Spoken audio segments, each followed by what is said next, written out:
My name is Sonny Teo, and I will be your Master of Ceremonies this afternoon. I normally don't start with a pepeha, but last week I was at a Microsoft event, and the CEO of Microsoft was speaking, Satya Nadella. But what inspired me the most was the MC, Precious Clark, and just the way that she incorporated te reo into her role as a Master of Ceremony. So I made it a challenge for me to do that today. I'm not fluent in te reo, but I am working on building my word count in te reo Māori, especially Cook Island Māori. So, the next thing I want to include today in the ceremony is that normally when we do a celebration, we clap our hands. But in New Zealand Māori, we say, ho mai te paki paki. Okay, ho mai te paki paki, which means to bring the clap, which means to clap our hands. So every time I say, ho mai te paki paki, I want everyone to clap. Okay, so let's practice that. Ho mai te paki paki. Yeah, fantastic. There's about 2 people over there, 3 over there, 1 over here. Feel free to shout. Let's practice that one more time as loud as you can. Ho mai te paki paki. Yeah! Awesome. Fantastic. The ceremony will begin shortly and run until around 3 p.m. And this is our largest graduation event so far. This is the first time that we've had it here in the Great Hall. We started 2014 was our first graduation, and it was next door in the concert chambers. And I remember being there. There was only 20 staff there, 20 students. There was more staff and there was more family supporting celebrating the students' graduation. But I knew that one day we would enter into the Great Hall, and today is that day. So, as the ceremony starts, all our graduates, staff and special guests will be welcomed onto the stage by our local iwi, the Ngāti Whātua, with a pōwhiri. Okay, and just quickly, you can read it in the handbook, the graduation handbook, but a pōwhiri is basically where you have your host and you have the guest. And our hosts today are Ngāti Whātua. They are the tangata whenua, the people of the land, and they are like the kaitiaki of Tamaki Makaurau. And their region is humongous. Now, I don't have time to explain it, but they are the hosts, and they will call our guests, our manuhiri, into the Great Hall. And so when that happens, the manuhiri, the guests will come in, they'll stand on stage, there will be with a hongi, and the students will sit down there, and the staff will be up here on stage. And then there's an exchange of speeches of the tangata whenua welcoming our manuhiri onto the stage and talking a little bit. I think he's going to talk a little bit about the land and the people of this area. And then the manuhiri will respond.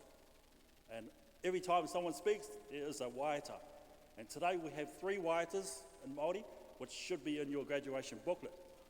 And also the last one is our national anthem right at the end of the ceremony. So, the students are ready, our graduates are ready, so they should be joining us very shortly. When you hear our fire call them in, let's please stand and we'll go through the whole procession. Ka pai! Ka pai!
promise trust, no room for hate. So open up your heart and don't look away. Ooh, yeah. Quality in life that's hard to find. Like a child with an open mind. Tenderness, sensitive to a smile. Hey. Beautiful children have come into my life. Beautiful people, oh, young and bright. Beautiful children longing for life.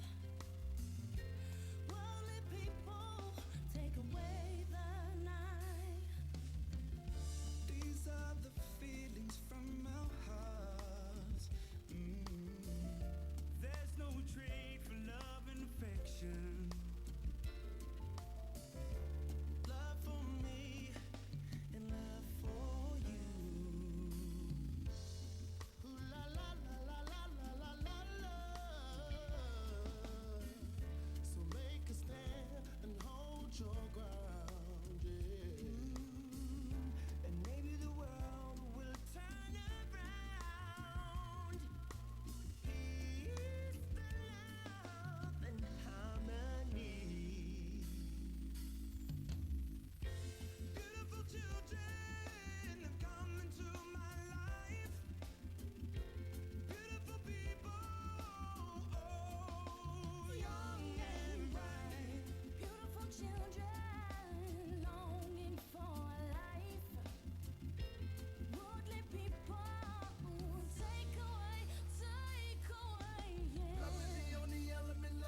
pau I runga, ko te pau I raro. Ko te pau I mua. Ko te pau I mua. Ko te pau I muri. Ko te pau pārua. Yei, mori ora. Hake te mihi atu au. Kia koutou, nā tau ira e noho mai I mua mātou. Nā koutou tēnei rā. Nā koutou tēnei rā. Ia hai. Nā tohu e ho mai mātou kia koutou.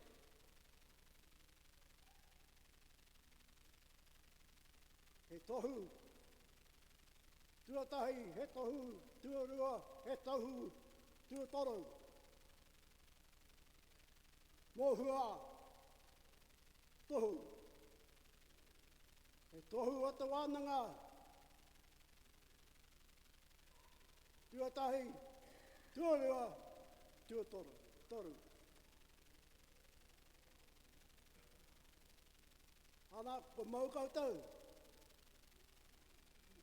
Koe nā tohu.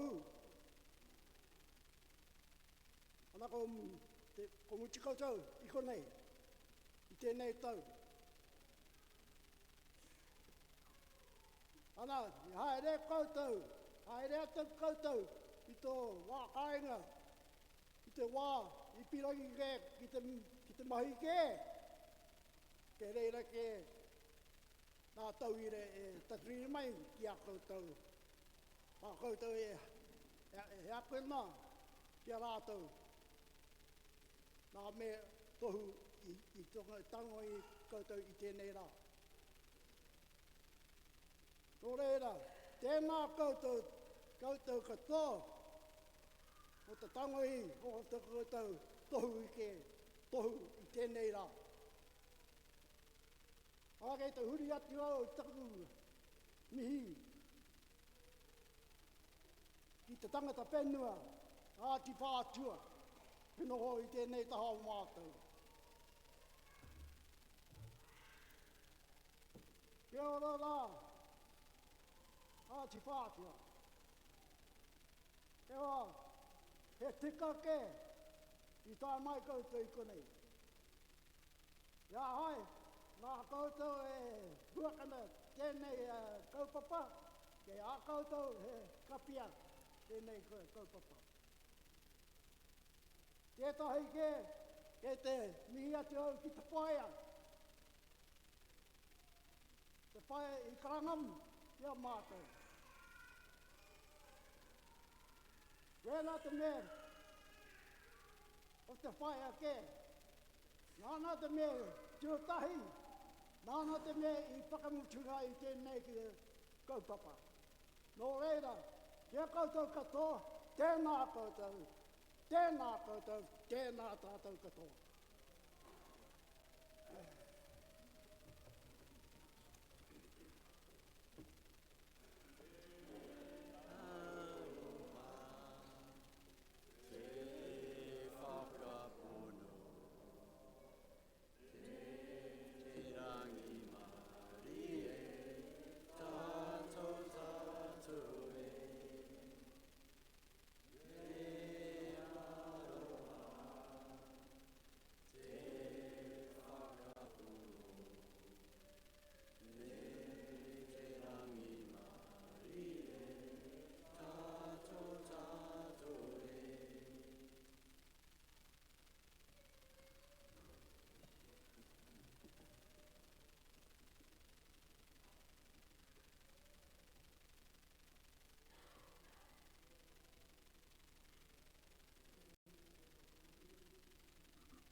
Tēnā koutou katoa.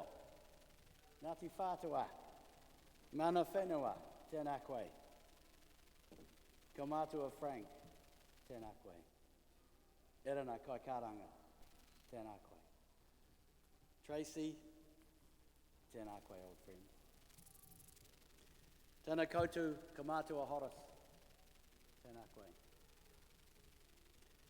Tēnā koutou ai as AIC whānau, kai ako i taua ira, tēnā koe. Hei mihi nui. Ka pokotoi te monga, ka kiti ai te awa, ka takatimu te waka, ka auhanga te marae. Ka papa mua, te whare tipuna. Ka nai te whatui apatu, te hapu. Ka Ngāti Kahununi te iwi. Ka Neil Barnes aho. Tēnā koutou katoa. On behalf of Otago Polytechnic and the board of the Auckland International Campus, I'd like to respond to the warm welcome of Ngāti Whātua and to welcome you all here today. Tēnā koutou, tēnā tātou katoa.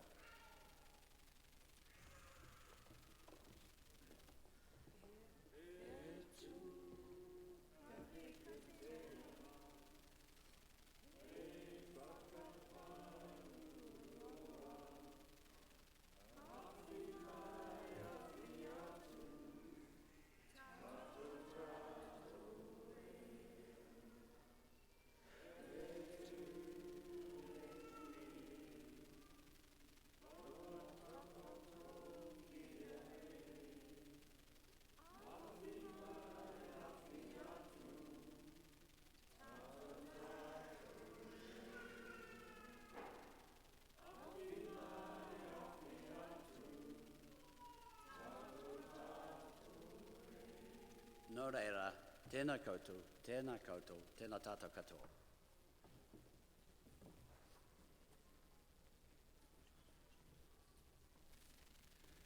Tēnā koutou, tēnā tātou katoa. I'd like to extend a sincere gratitude to Ngāti Whātua for welcoming us into the Great Hall and onto the stage. And on behalf of all those seated behind me, I'd like to warmly welcome our graduates, their family and friends, to the 12th graduation ceremony of Otago Polytechnic, Auckland International Campus. Ho mai te Pakipaki!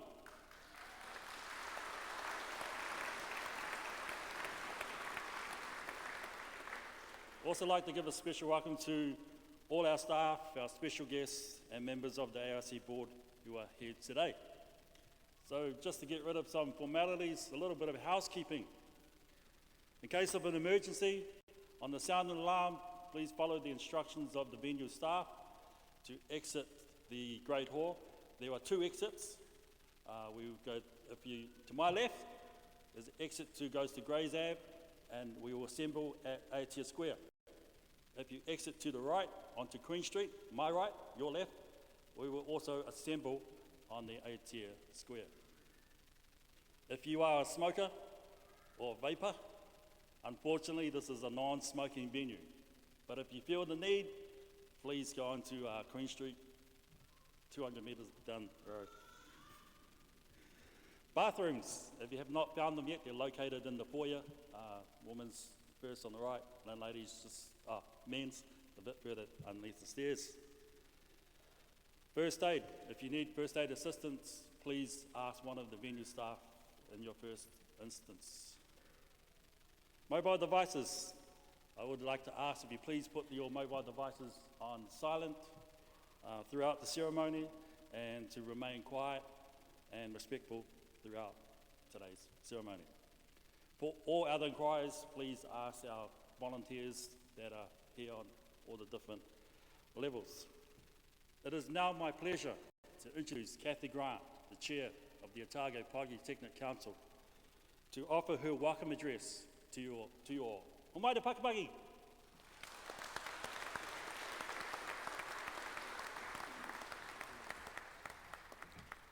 Tēnā koutou katoa, ngā mihi nui, kia koutou, ko Kathy Grant aho. I'm delighted to have the opportunity to speak to you this afternoon at this graduation for Otago Polytechnic's Auckland International Campus. And it is a day for celebrating. And to the graduating students, you are the reason we have gathered this afternoon to recognise your achievements and to celebrate your success. This is very much your day, and on behalf of the Polytechnic Council, I extend my warmest congratulations to the more than 300 of you who will cross the stage. The campus here has a noticeable buzz, which is positive, enthusiastic, and committed. We have a diverse student body, with those graduating today, a mix of domestic students and international students, and many different nationalities. Our international students have completed a range of qualifications: Master of Applied Management, Master of Professional Practice, graduate diplomas in accounting, applied management, hotel management, information technology, and in sales and marketing, postgraduate diploma in applied management, Bachelor of Applied Management, Bachelor of Construction, National Diploma in Quantity Surveying, New Zealand Diploma in Construction, and New Zealand Certificate in English Language. And our capable NZ graduates have similarly completed a range of qualifications: Master of Professional Practice, graduate diplomas in tertiary education and in professional practice, Bachelor of Social Services, Bachelor of Leadership for Change, and Bachelor of Applied Management. That is a pretty impressive list. The campus, I know, has been enriched by the diversity, the personal attributes, and the unique qualities of you all. Thank you all for undertaking your chosen qualification at our campus in Auckland. We are proud of our Polytechnic and of you, our graduating students. I also want to welcome and acknowledge those who are here to share this occasion with you, other students, friends, family, members of the wider Auckland community. Thank you for your support of our students. This afternoon provides the opportunity to reflect on what graduation is all about, and it is about recognising success. And your success is what, as an institution, we are all about.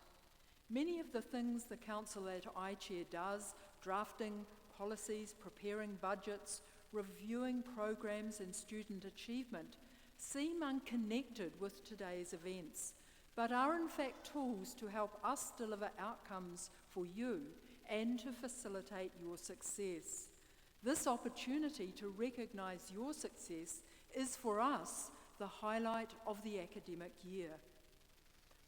As an institution, we have provided opportunities for you, but you have had to grasp them. And for our international students, the experience of studying and in New Zealand may have been particularly difficult, and without the benefit of the personal networks, which the Polytechnic's domestic students take for granted. So I want to acknowledge your courage and bravery in choosing to travel halfway around the world, from countries such as India, China, Nepal, and the Philippines, to study here. You have demonstrated that you are adventurers, achievers, and doers. You are also this Polytechnic success story and will become ambassadors for this country, for this campus in New Zealand, in your country of origin, and elsewhere.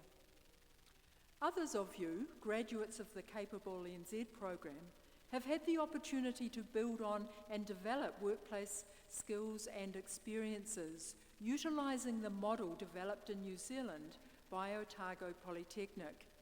This program recognises such experiences through the assessment of prior learning programs or individualised learning pathways, with the result that knowledge and skill sets, however acquired, are recognised as components of a learning pathway. Capable NZ is now our largest school, with further growth anticipated as a result of increasing emphasis on learning in the workplace. This campus, which was opened more than 7 years ago, is a partnership between Otago Polytechnic and Future Skills Academy. And although a partnership of this nature is not unique, it has brought together two of New Zealand's top performing educational institutions. The partnership has been particularly successful and has provided international students who want to live in Auckland with the opportunity to gain an Otago Polytechnic qualification. There is ample evidence today as to the continuing success of this collaboration. In the last 12 months, in addition to our continuing commitment to student achievement, our focus has been on improving study and social spaces for our students, enhancing support services, and strengthening industry connections. And in relation to Capable NZ, we are working collaboratively with iwi and the Kaitohutohu at Otago Polytechnic to develop Te Kahui Whetu, Capable Māori, a strategy to reignite and strengthen partnerships with iwi. Recognising that Māori and Pacifica comprise over 20% of Capable NZ's enrolments, and we are looking forward to working with the first cohort of Ngāti Whātua learners in due course.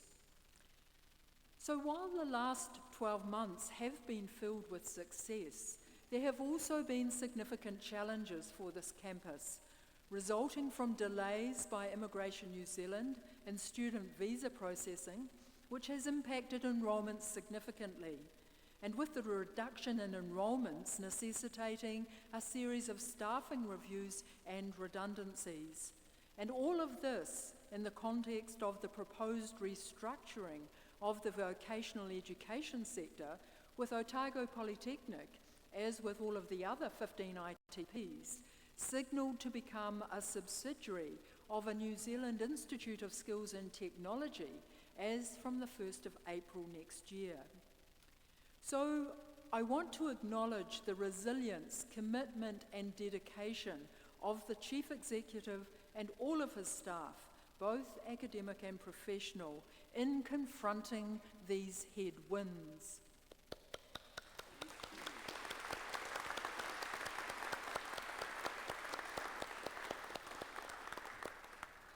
We are committed to AIC being a leading provider of vocational education for our international students and continuing to excel in educational outcomes. We are confident as to the opportunities ahead as we continue to focus on the achievement and success of our students.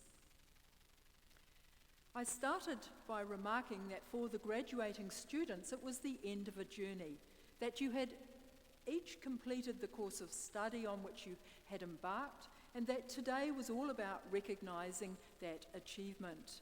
But today is also about beginnings, the beginning of new careers armed with your brand new qualifications, and the beginning of a whole range of experiences beyond the Polytechnic.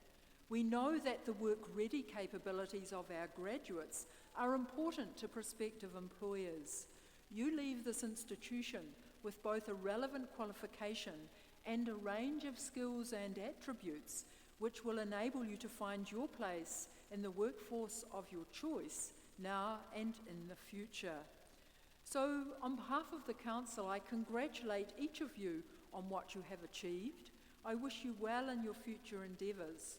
Follow your dreams and seize all of the many opportunities that will come your way. Nō reira, tēnā koutou, tēnā koutou, tēnā koutou katoa.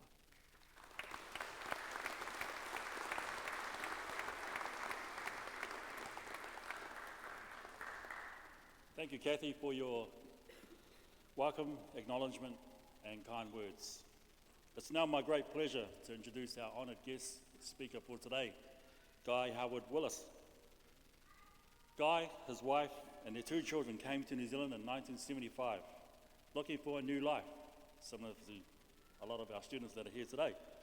And over his career, Guy has founded many startup businesses. In 1977, he started a business manufacturing contemporary European design furniture. In 1986, he introduced a flexi slat bed system and progressed to producing a new range of electric adjustable beds for the domestic and medical markets with Westwood, New Zealand, a company that employed more than 40 staff.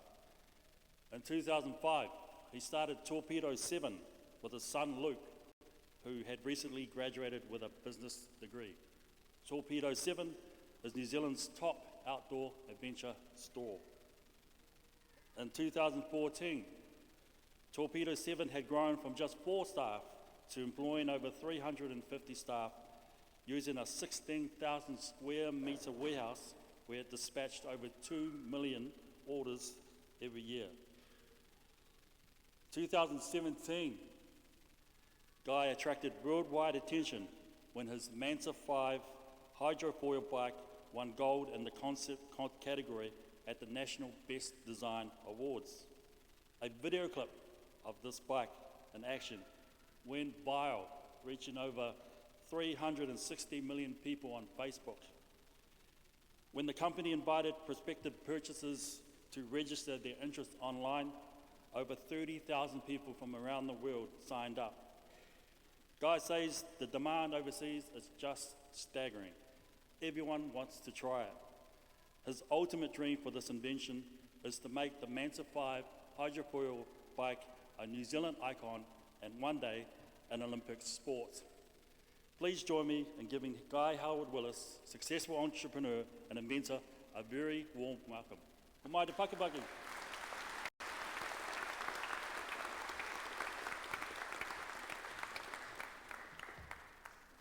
Thank you, Sonny. You've left little for me to say, really, but when I was asked to speak up here, I thought this is really daunting. It is now. I'm looking at all of you.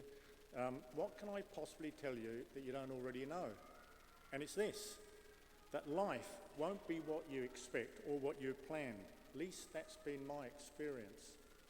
When I was 11 years old, I took the entrance exam to go into a military cadet school at 11. My father had been in the army for 30 years and retired as a major, and he wanted me to follow what he was doing. But I failed the entrance exam. I was really disappointed. And although my father never said anything to me, I could tell you what he was thinking. He was thinking, my oldest son, he's pretty thick. And that was later confirmed when a few years later I also failed the entrance exam for the Navy and the Air Force. Not a good start to life. So why do bad, unplanned things happen? Or was that a bad thing after all? It did teach me that failing is not fatal. It did show me not to be afraid of doing something new. But it also showed me that the armed forces, as I got older, would never have suited me. I'm really not very good at taking instructions. At the age of 13, I came this close to losing my life. I'd climbed this rock face with my brother and a friend, and I got up there first. It was 130 metres high. I fell backwards, and I fell 130 metres, hit the side once, and landed in a tree and buried in a thorn bush that was 4 metres thick. And I'm not talking about a little prickly bush, I'm talking about thorns that size. I was sure that I was dead. I couldn't feel anything. I couldn't hear anything.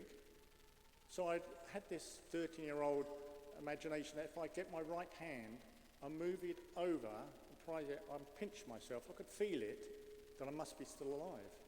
So I managed to do that. And I was still alive because I felt everything. I felt the branches jammed in my back. I felt the thorns all over my body. My clothes were torn, and so was my face. At 13 years old, it really hit me that I could have died that day quite easily. I hadn't broken any bones. I'd got off free. It shook me up a lot. But I was only 13 years old, and I soon got over that because it was only 4 years later when I had a serious motorbike accident. I'd smashed my foot and my knee, but severely damaged my hand. And I was in hospital for 2.5 months. That gives you some idea of how bad my injuries were. So again, why do these bad things, unplanned things happen? And what possible good could come from that? Or was this going to be a bad thing? Well, let me tell you what happened. That motorbike accident is the single biggest thing in my life that's changed my whole life from that point. I was in hospital, out of town, in a city hospital, 30 kilometres from where I lived. And my parents never had a car. They couldn't come and see me very often. And so, nor did my friends. But I'd met this young girl once before. She was a really pretty girl. She used to come and see me every day after work.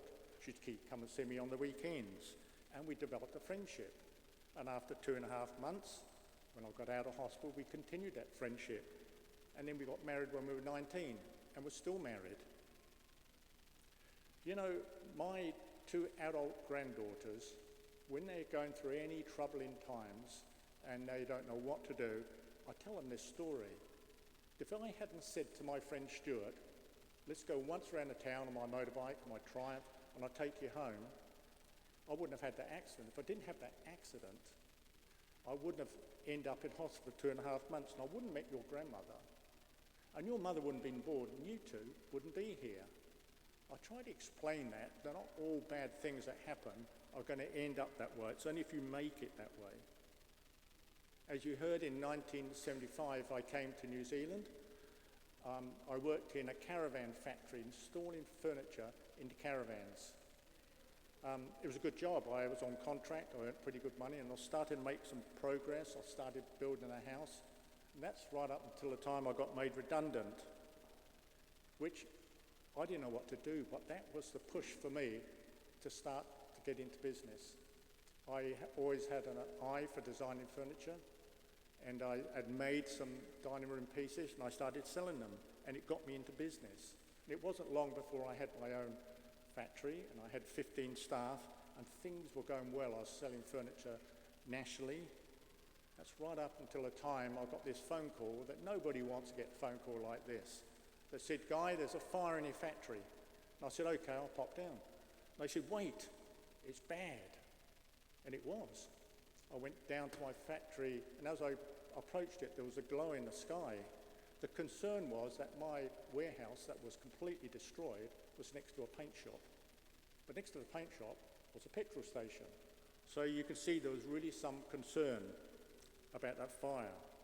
So again, why do bad, unplanned things happen? Or was this going to be a bad thing? At the time, it was November, I was well overstocked and underinsured, and financially there was no way I was going to get through this. I'd lost everything. But I did manage to find a way through. It set me off in a different direction. I ended up with a lot better manufacturing plant. I ended up having our own retail stores and 45 staff. I sold that at the same time as my son Luke got his business degree. We decided, we're both keen cyclists, we decided to start a sports website. We were going to parallel import the parts. We're going to start with mountain bikes. So we spent a fortune getting our website, e-commerce website built. And we had a stock in our factory, quite a large stock. We were selling our product at really good prices. We wanted to get people to our site. So we thought, how can you do that? We're advertised in the National Mountain Bike magazine. It made sense to us. We will buy 3 coloured pages every month for a year. It was going to cost us a fortune. And the magazine were delighted. People don't buy 3 coloured pages in a magazine like this. We sent the copy through to him, and he phoned us up straight away, and he said, I can't put this in. And we said, why? He said, your prices. We said, what's wrong with them? He said, they're too cheap. Well, we knew that. But he refused to put the add colour pages into his magazine. So we were stuck. And again, I asked, why did these bad, unplanned things happen? And was this a bad thing? Well, let me tell you how we solved that problem, because it led to our success in Torpedo 7 in one day. We never spent over the next 9 years any money on marketing. We never spent any money on advertising.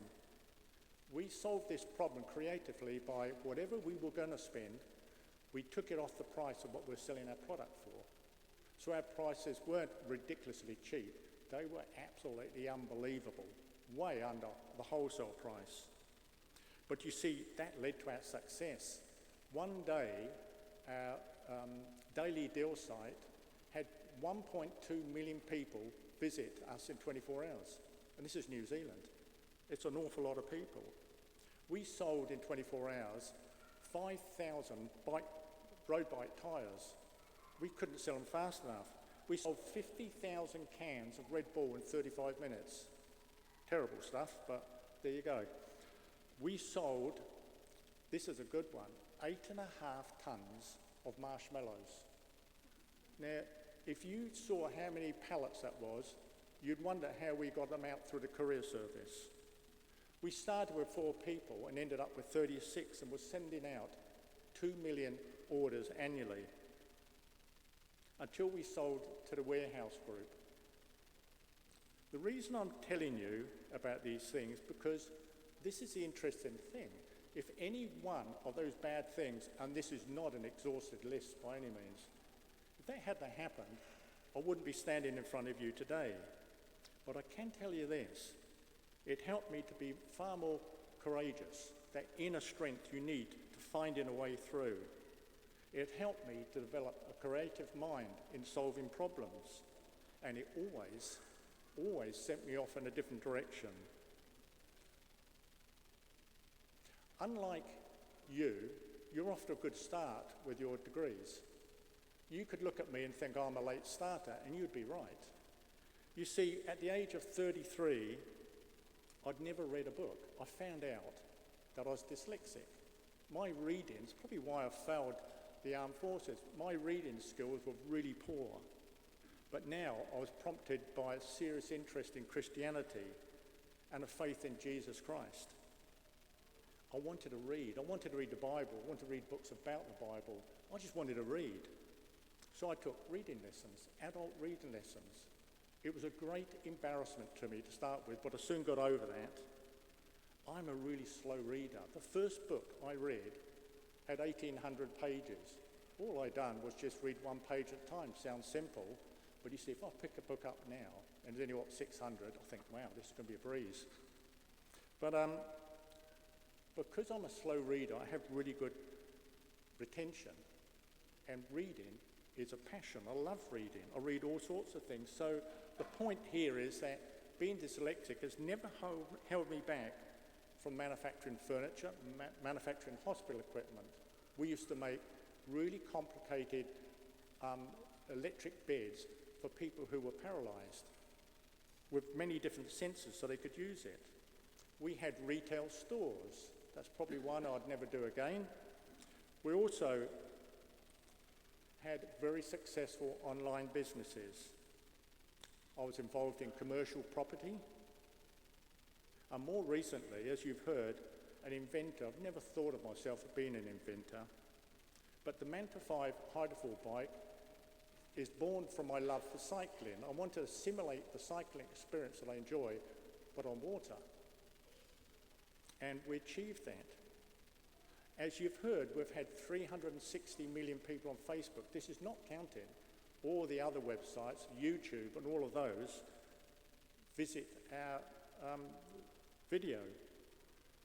I did late last year a TED Talk, and if you want to understand more of the bike, how a dream became a new world water sport, you need to go and listen to that TED Talk, because I will tell you how many times I felt like just giving up.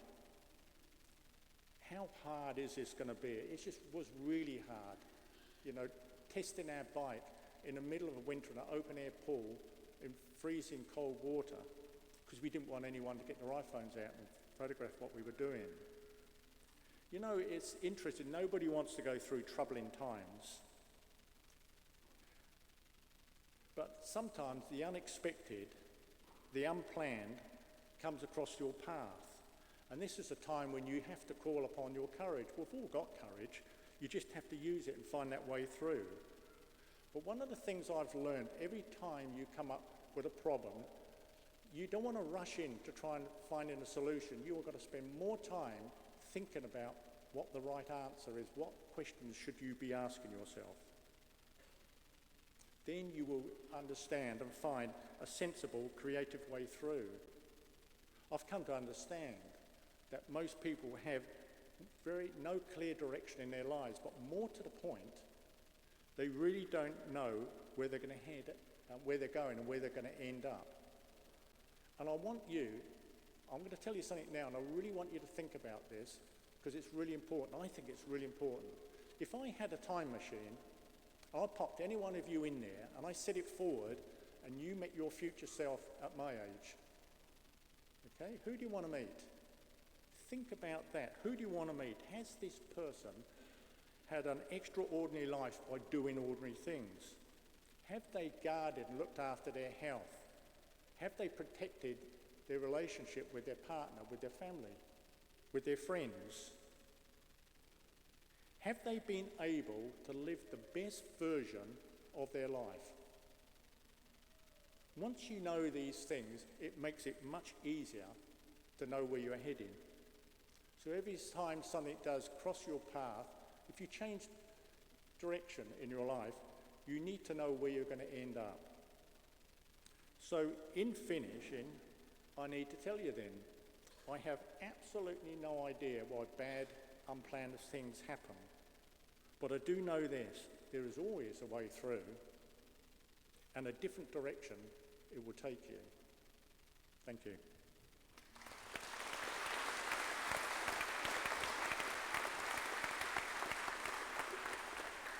Thank you, Guy, for your thoughtful and inspiring words. It's true an honour to have you here. And to help us celebrate or tautoko or whakamihi our students' great accomplishments. And now, for the part you've all been waiting for, the presentation of academic awards. We will start with Capable NZ Awards, followed by the Auckland International Campus Awards, and end with the Special Student Awards. So I'd like to invite our Head of School for Capable NZ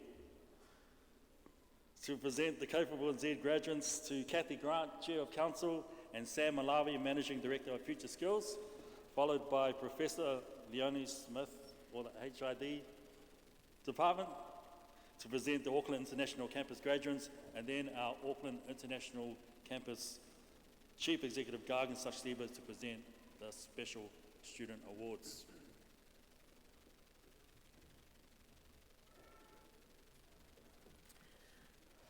Madam Chair, it gives me great pleasure to present the graduates for Otago Polytechnic's Capable New Zealand programs, Bachelor of Applied Management.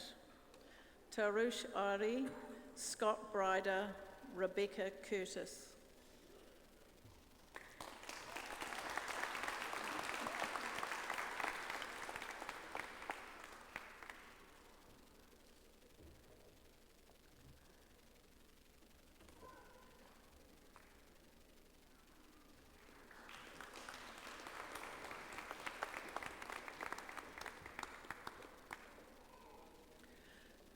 Georgina Ellis, Jodie Greed, Grant Henley.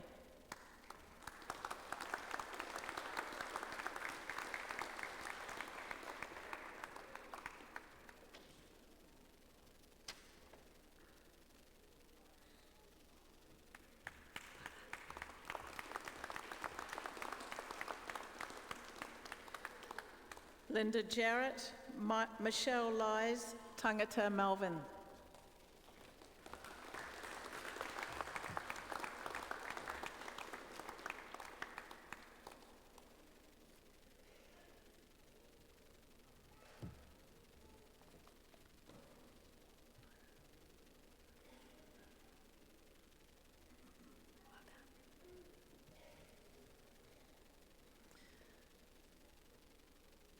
Stephanie Morgan, Kirsten Pease, Marie Ryan.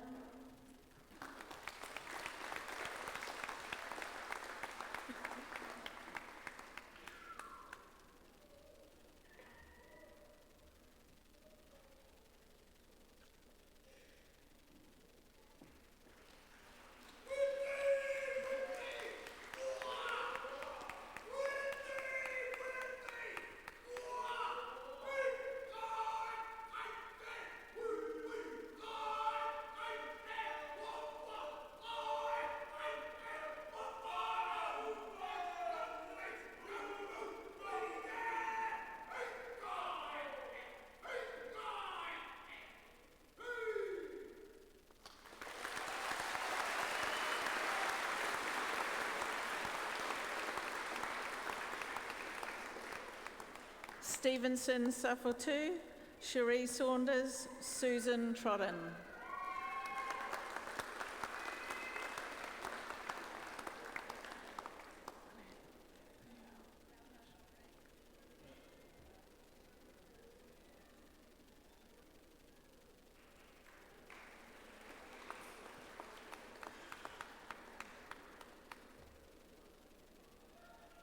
Winan Van Ziel, Natasha Waru, Tom Zwinin.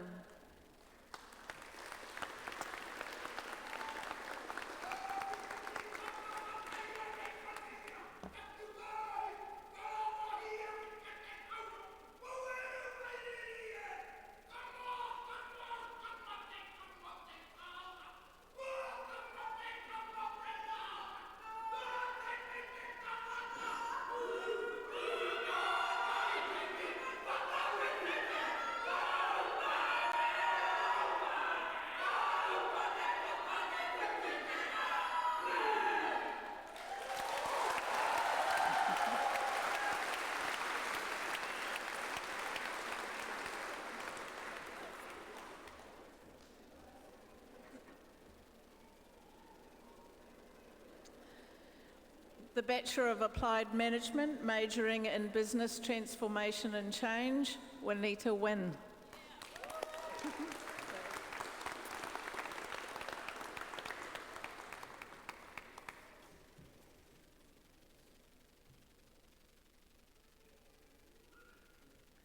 The Bachelor of Applied Management, majoring in Project Management, Paul Ganley, Brendan Hurrell, Heath Radcliffe.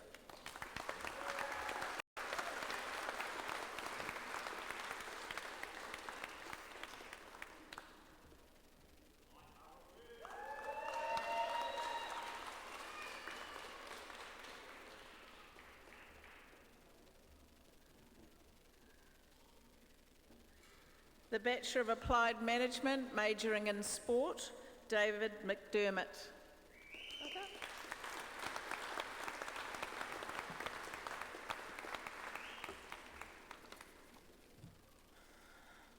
The Bachelor of Applied Management, majoring in Strategic Management, Teresa Hawkins, Carla Mihari, Alan Spilhoff.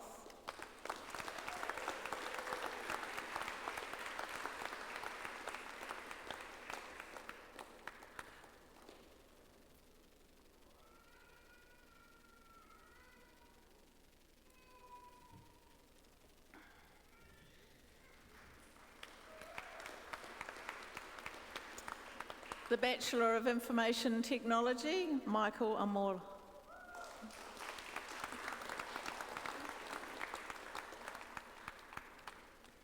The Bachelor of Leadership for Change, Philippa Holmes.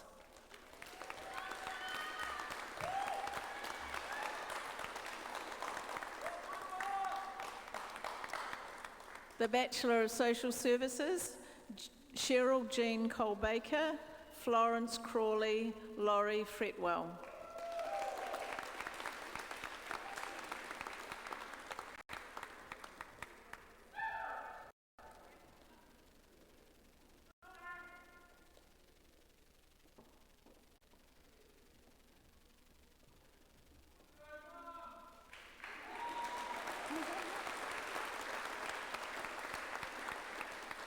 Grant Hobbs, John Horan.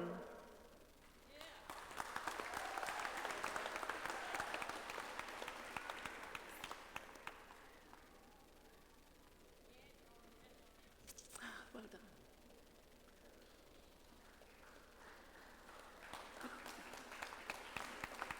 Asera Maiata Anoa, Fuatino Maiata Anoa.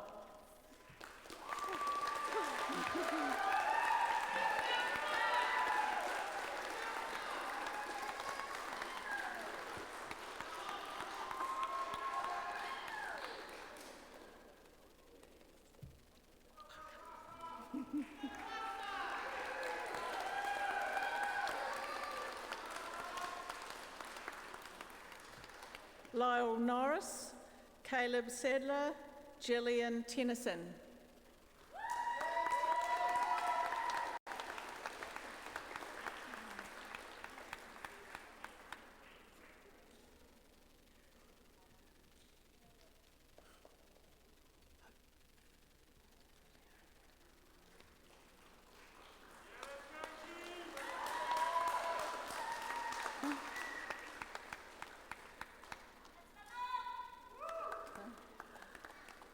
Leona Tui Samoa, Gayleen Turvey, Julie Vizzy.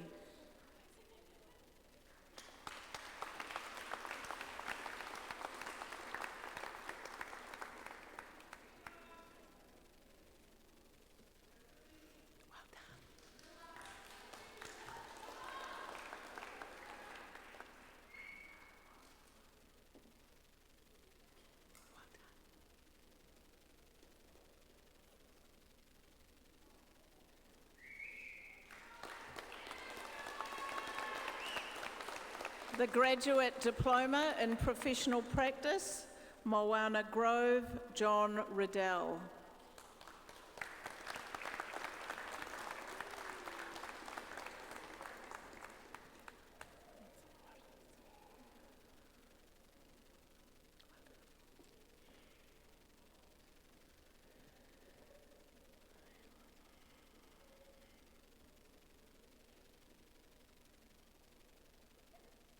The Graduate Diploma in Tertiary Education, Sahaimi bin Abdul Latif.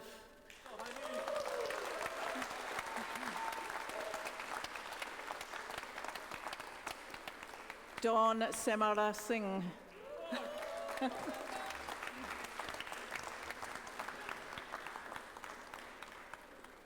The Master of Professional Practice, Sali Cortez, Chantal Fogarty, Andrew Jensen.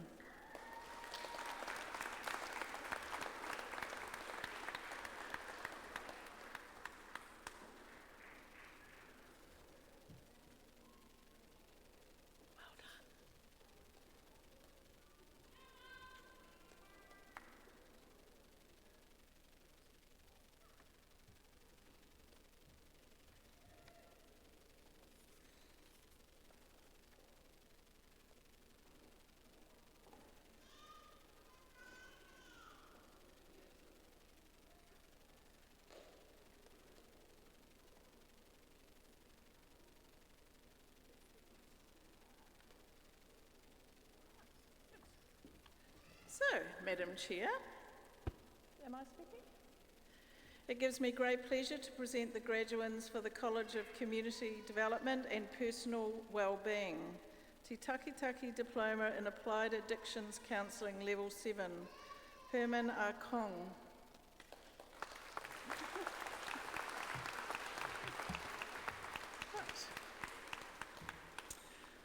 Anthony Byrne, Lance Crosby.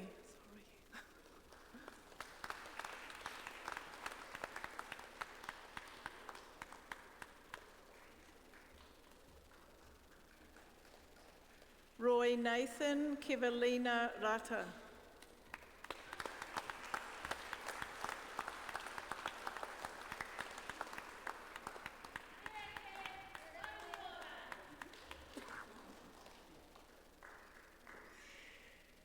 Marja Varako.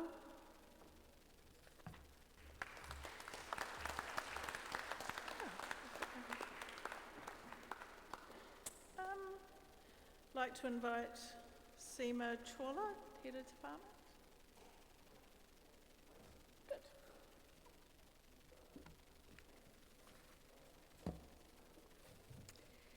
Madam Chair, it gives me great pleasure to present the construction graduates for Otago Polytechnic, Auckland International Campus, Chen Feng, Suparajit Lorodecha, Jilin.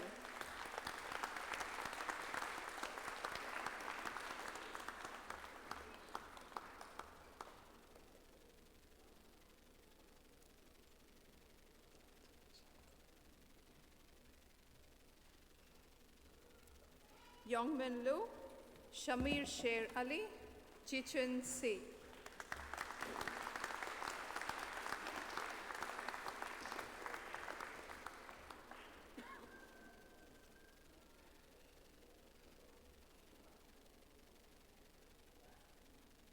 Zen Wong.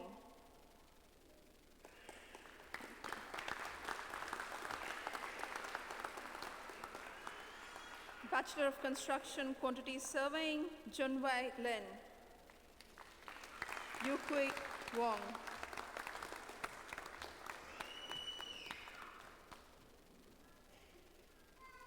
I would now like to invite Lehans Tibbet, Head of Department, Undergraduate Management, to the podium to present the Otago Polytechnic Auckland International Campus Management graduates.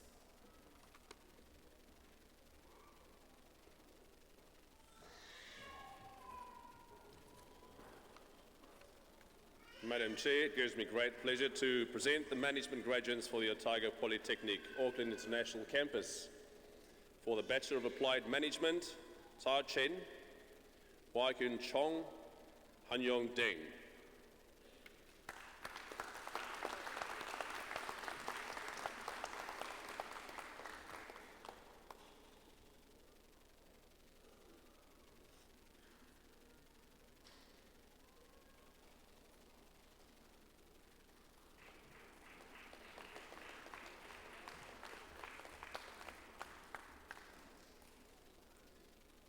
Sitting Tu, Wenjing Fan, Manyuka Pramadaya Mendes, Hewa Lune Volage.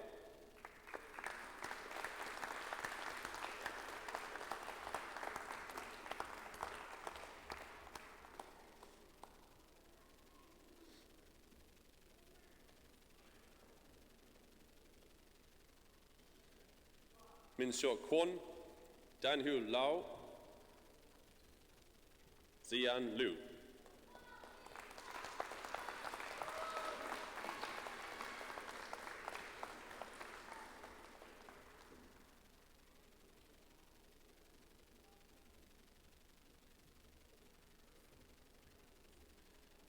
Jin Wen, Xu Ping Zhang, John Han Zhang.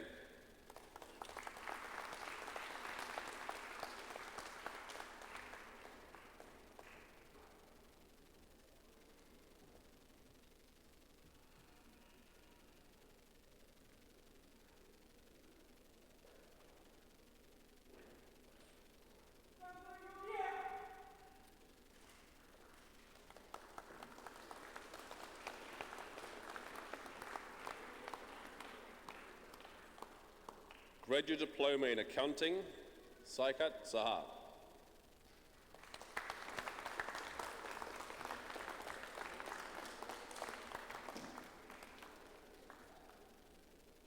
Graduate Diploma in Applied Management, Sarita Ale Gurung. Jose Samuel Alonso Molina. Nimi Alwyn.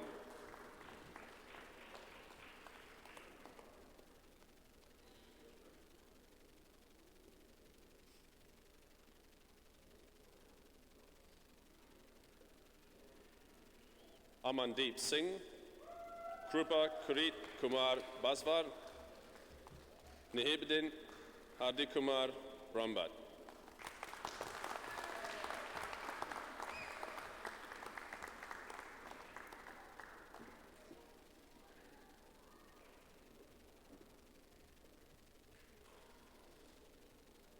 Nirali Hitindrukumar Rambat, Jamila Ayana Carvales, Kijenbel Bijun Bai Chadrai.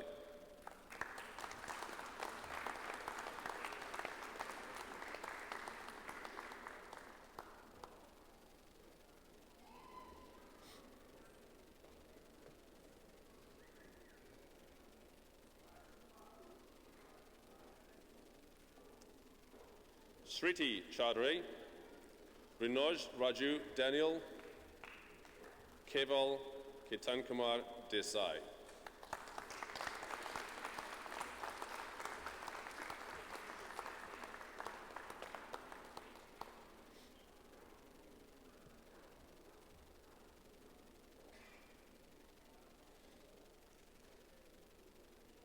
Renu Deshwal, Rajbi Sanjay Kumar Dolokia, Eureka Poisa Fuentes.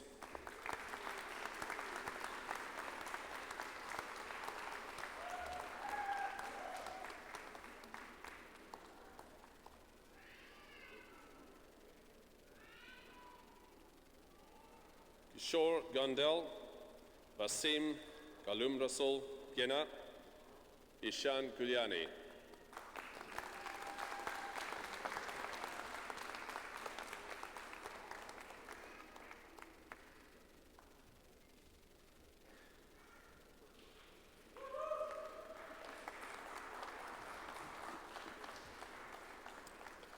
Kiran Lal Giralal, Gagandeep Kaur, and Gurpreet Kaur.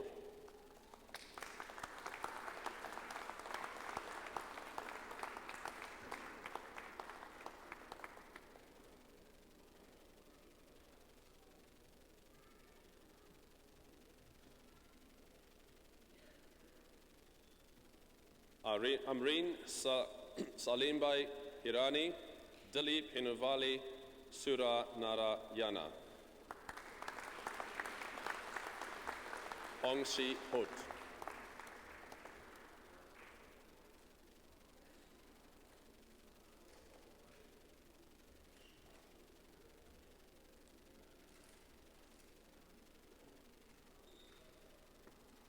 Ishani Kamaldeep Singh, Samia Kamboj.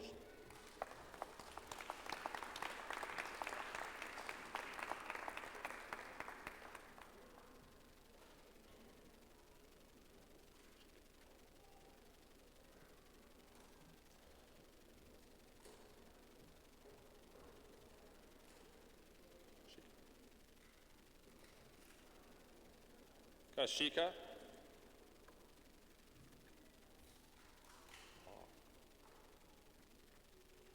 Shubham Kapoor, Kashika, Aditi Anup Kanduri.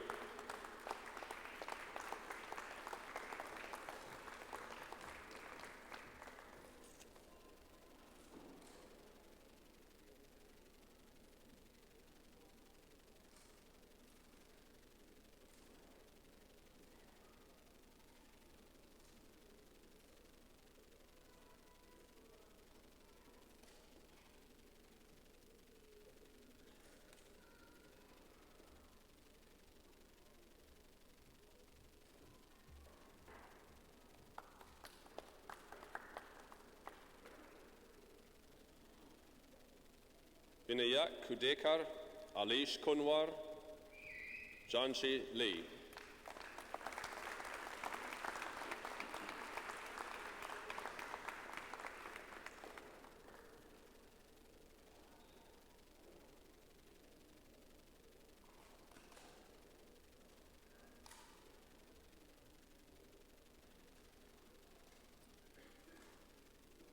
Umang Kumar Ganshainbai Mahant Abhishek Mamgain.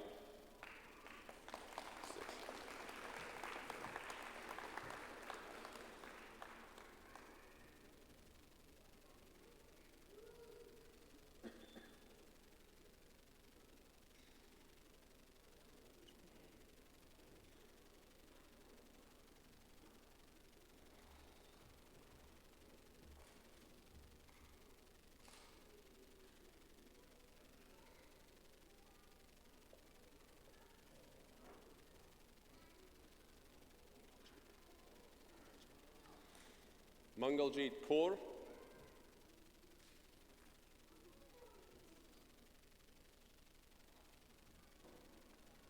Ahuti Jaideep Kumar Mistry, Dhruv Kumar Rakeshbhai Mistry, Feral Kumar Mistry.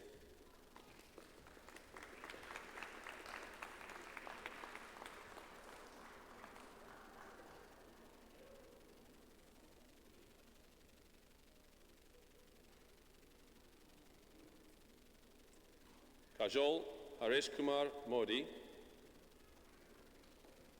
Titra Pratik Modi, Monica.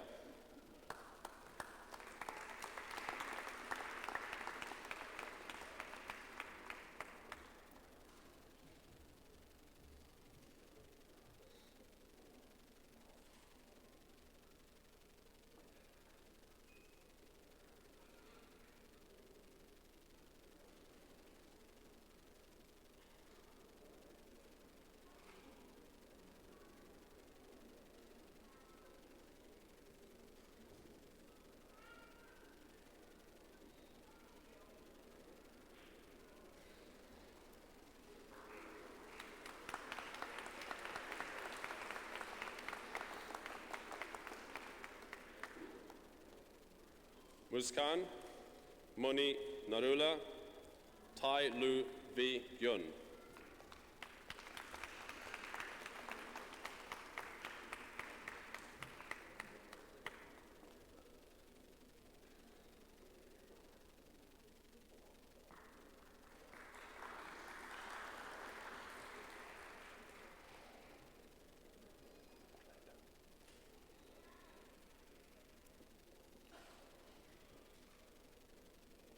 Orlando Junior Ramirez, Honorubia,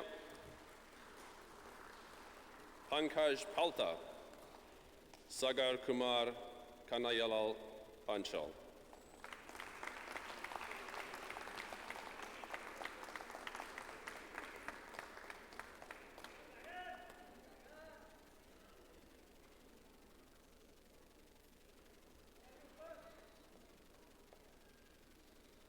Priyanka Panwar, Darshit Kumar Dinesh Bhai Patel, Happy Yash Kumar Patel.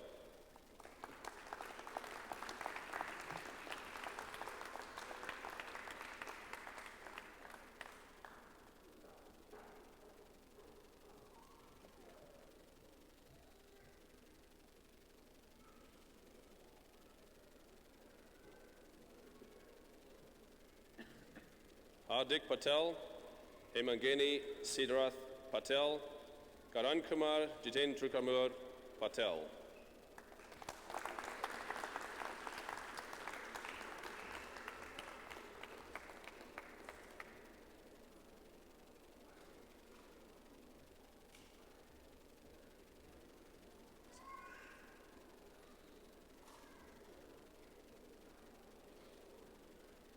His son, Mahendra Bhai Patel, Mir, Shailesh Bhai Patel, Monik, Harbhai Patel,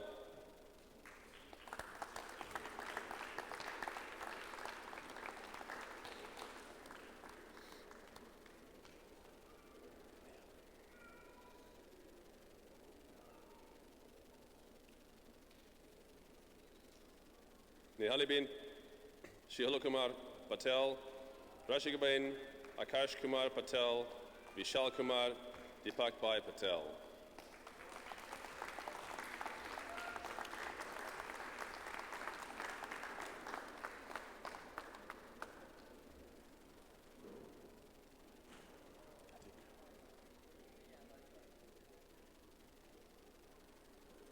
Yatik Ramesh Bhai Patel, Shaman Paudel, Kavisha Vihangi Pereira.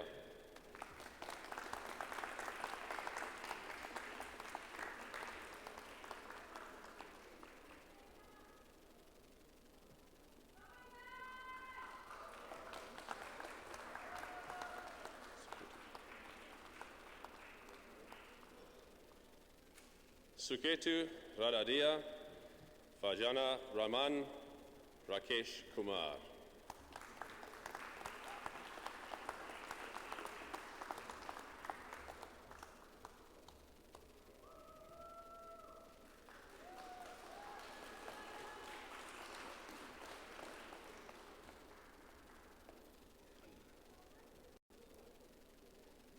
Anju Raut, Shradabin Niraj Raval, Karen Rodriguez.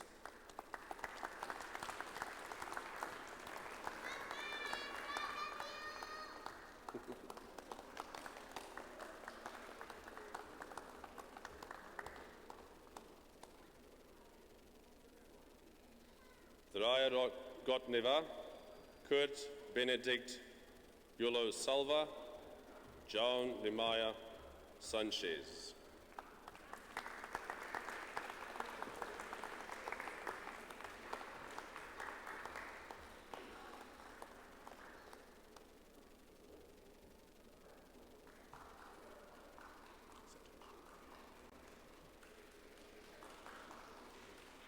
Satish Indra Ramana, Seema Rani, Shelly Sethi.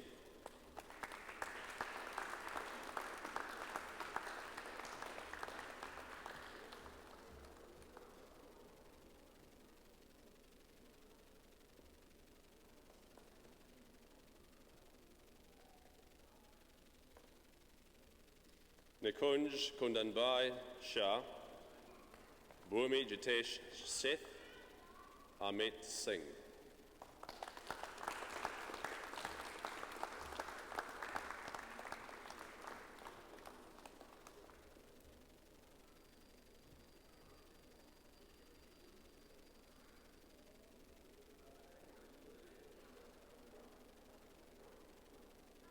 Gurpreet Singh, Mayank Sood, Sajeta Subedi.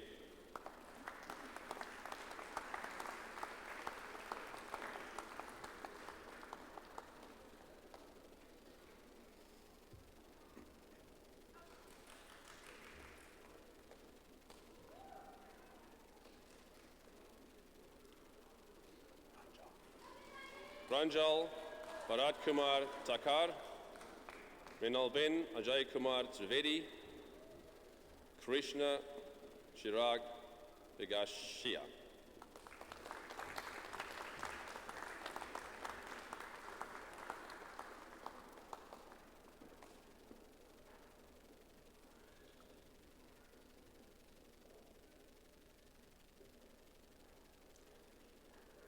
Ariadne Francis Encarnacion, Villamor, Kirsten Elaine Encarnacion Villamor.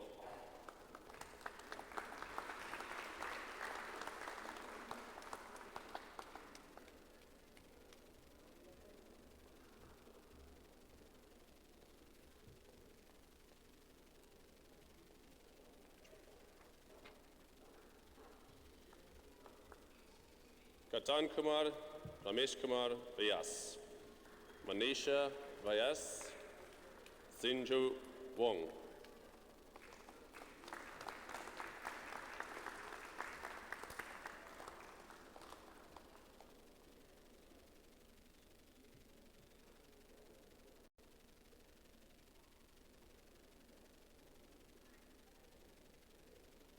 Graduate Diploma in Hotel Management. Hemal Kamlesh Kumar Bokhani, Dipesh Galet, Kamal Preet.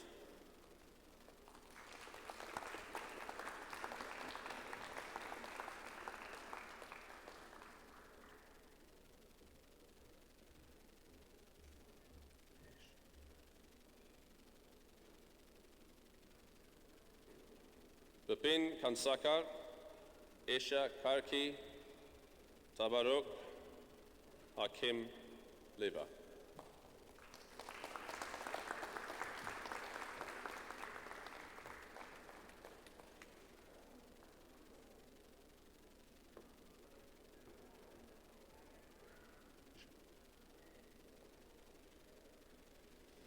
Rishab Fazal Natani, Faraz Pabi, Jay Gayesham Patil.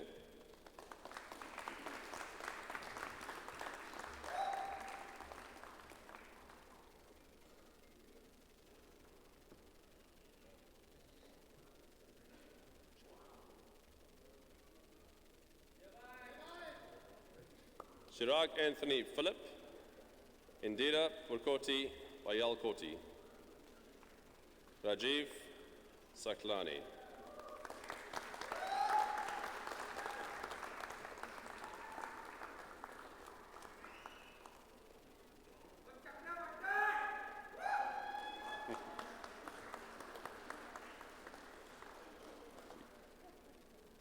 Kamaljeet Singh, Vipu.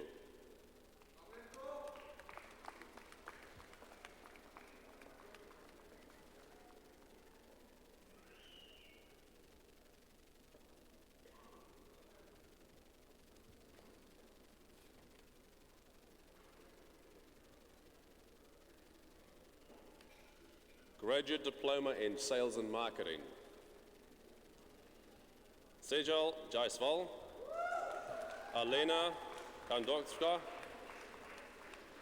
Elena Kariva.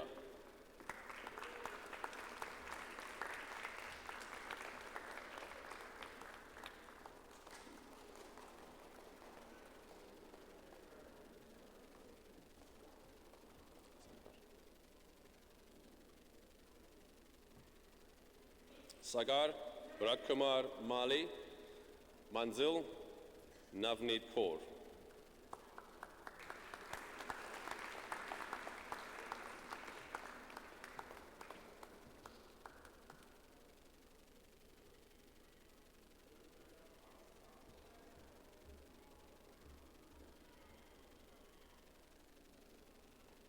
Hugh Yam Pam, Prince Kurashni Singh Saluja.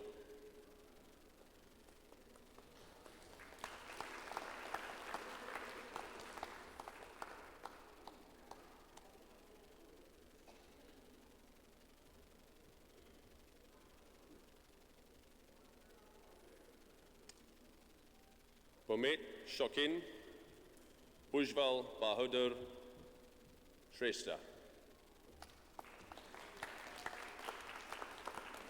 Art Theo Kim Viraj Torres.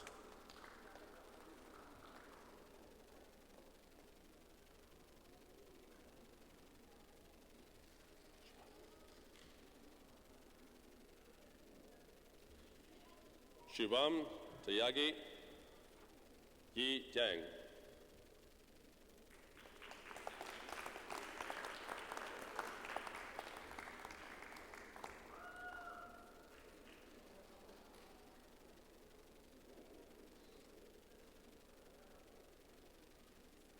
I would now like to invite Nilüfer Bakhai, to the Head of Department Information Technology, to the podium to present the Otago Polytechnic Auckland International Campus Information Technology graduates.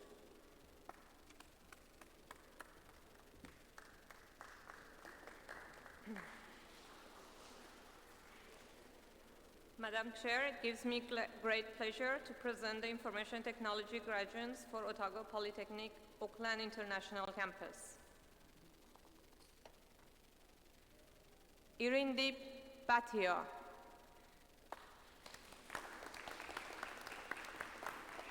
Salil Bhatia. Hiralben Chaudhary. Harsh Kumar Dimor. Pukar Dungal. John Michael Fernandez. Anjali Gudana. Rajveer Kaur.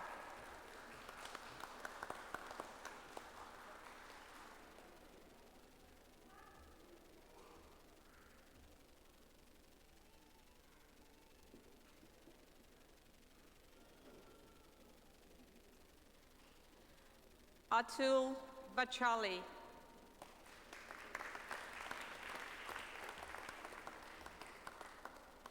Hiral Mehta.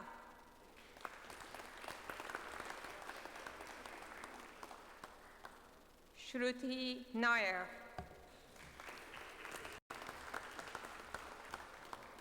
Neha Rani.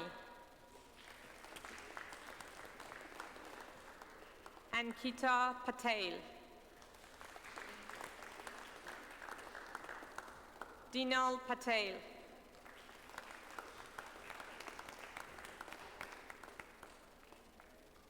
Kunj Kumar Patel. Neha Patel.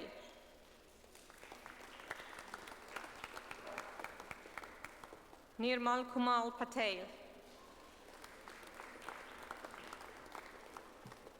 Nishan Patel. Shivani Patel.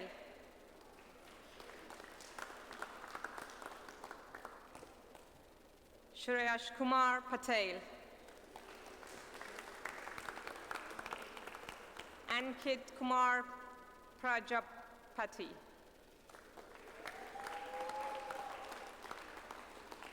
Sagar Kumar Raval. Sukhtrinder Sekon.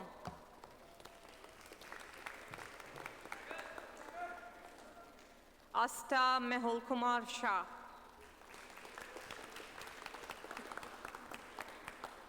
Pushparat Nithyanandam.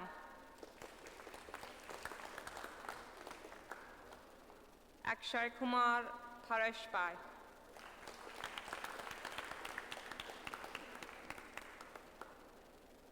This one, that's no.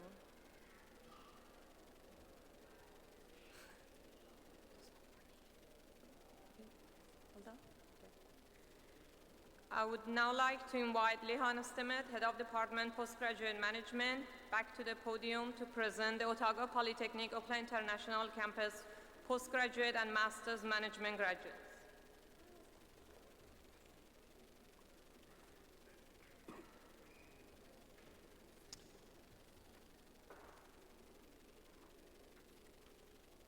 Madam Chair, it gives me great pleasure to present the Postgraduate Diploma in Applied Management and Masters of Applied Management graduates for Otago Polytechnic, Auckland International Campus.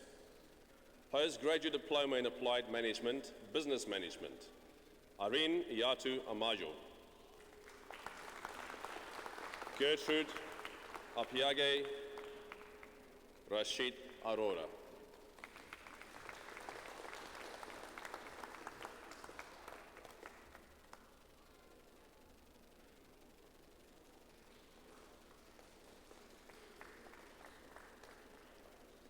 Rabi Ban, Dabashri Nath Bansal, Nitish Basin.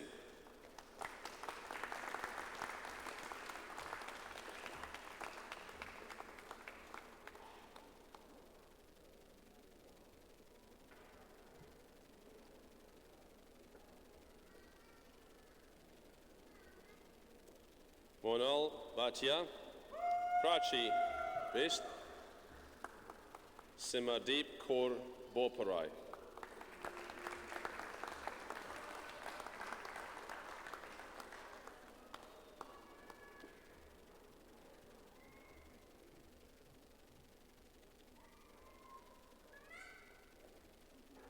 Gautam Chabra, Irene David, Dennis Morales de Jesus.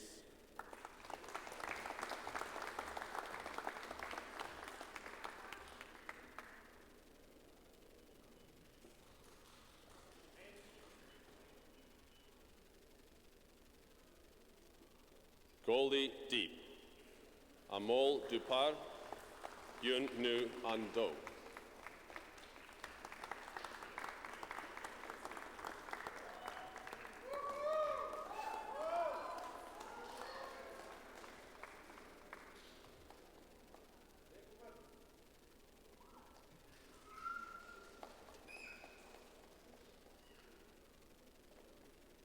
Tina Souza, Ziha Du, Dominique Latino Florence.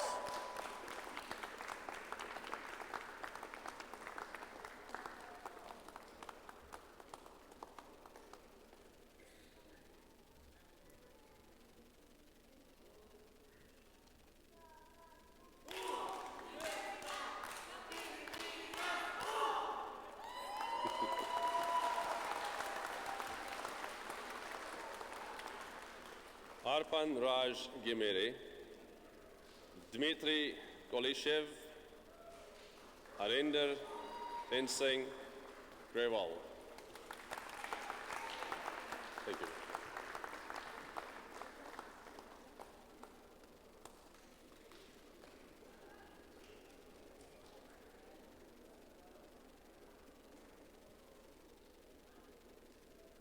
Arinder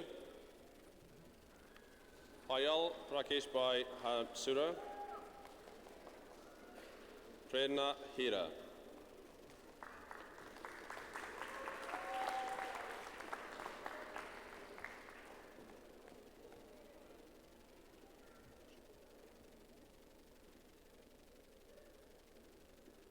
Akshat Jain, Javneet Kaur, Navroza Kamboj.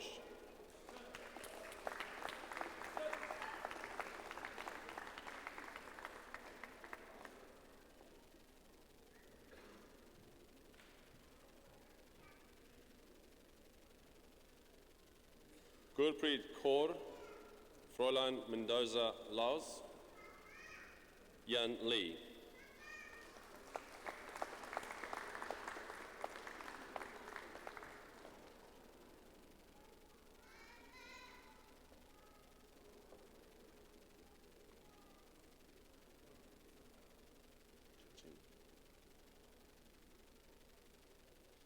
Dingjing Liu, Suje Ma,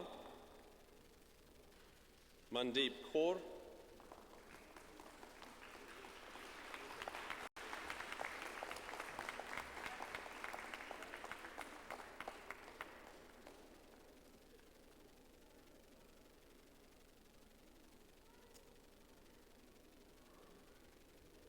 Jayani Kaushalka Desanayake,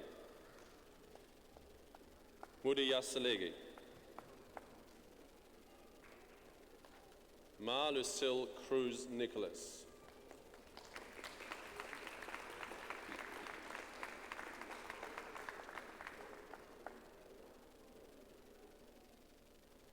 Newton, Priyanka Oliveira, Ankita Krunel Patel,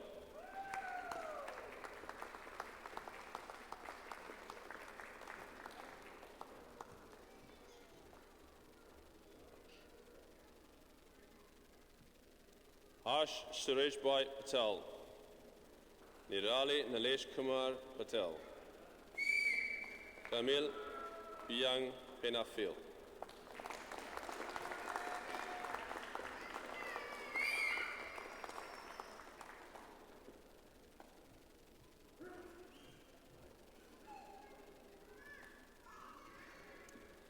Payal Bansi Punjabi, Kanika Rampal,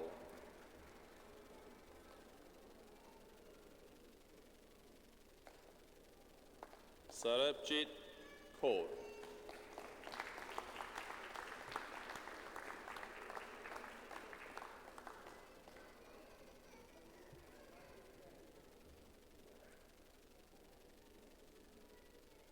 Apurva Shakar, Rahul Dev Sharma, Shiva Raj Sharma,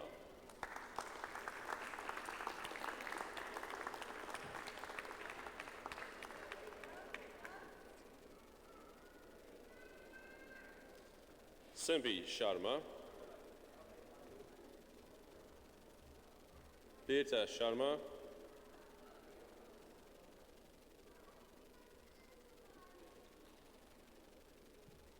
Lee Jung Tang,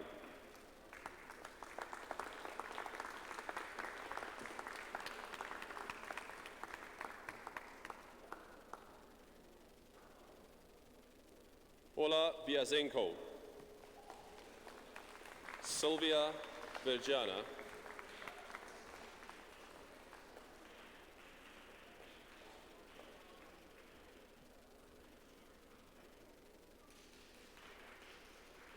Ping Ping Zhu, Hongyu Yan,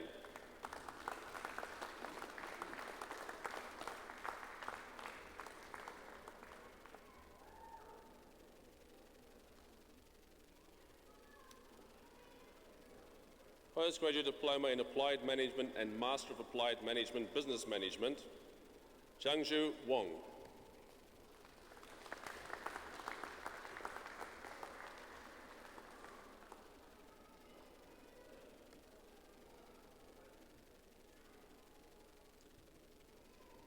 Master of Applied Management, Business Management, Ruirui Jia, Gaojing Li, Zhujing Li,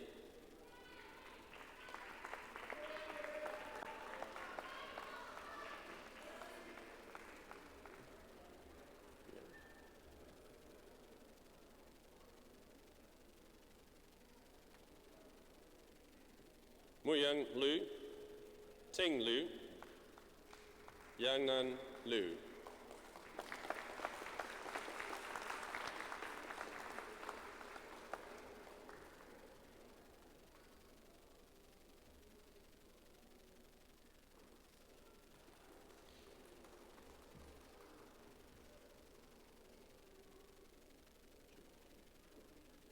Yun Sum Lo, Wei Shen, Lu Tang.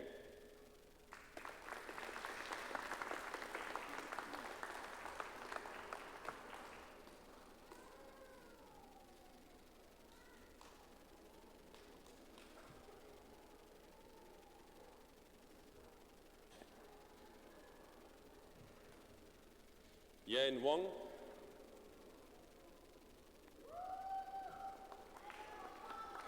Ji Hong Yang, Lan Yang.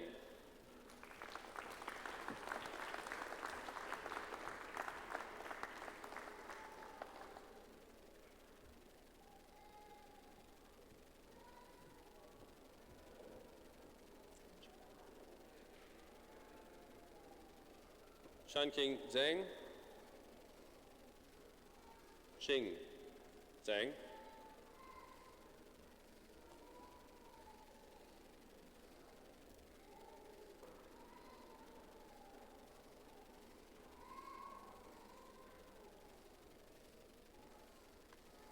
Suang Zhang.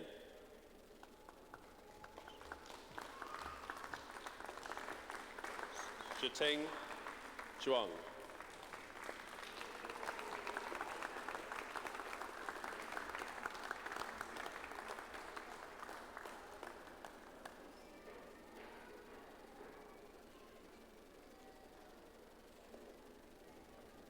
I would now like to invite Professor Leonie Schmidt, Deputy Executive Director Academic of Otago Polytechnic, Auckland International Campus, to the podium to present the Special Student Awards.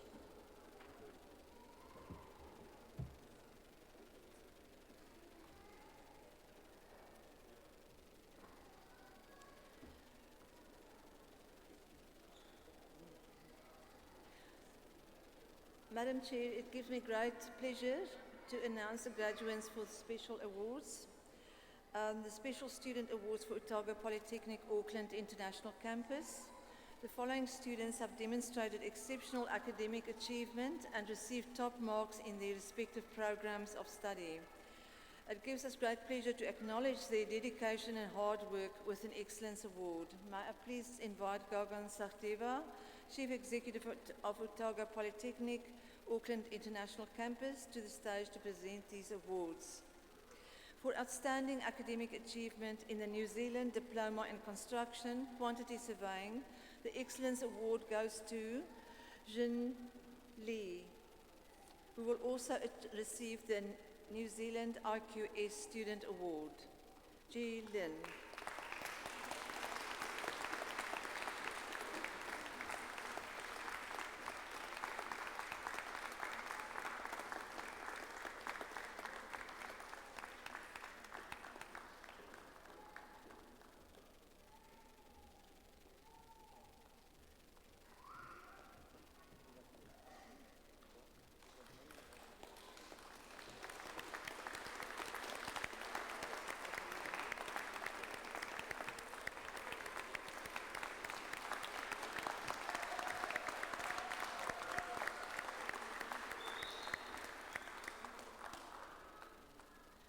For outstanding academic achievement in the Bachelor of Applied Management, the Excellence Award goes to Wai Kuen Chong.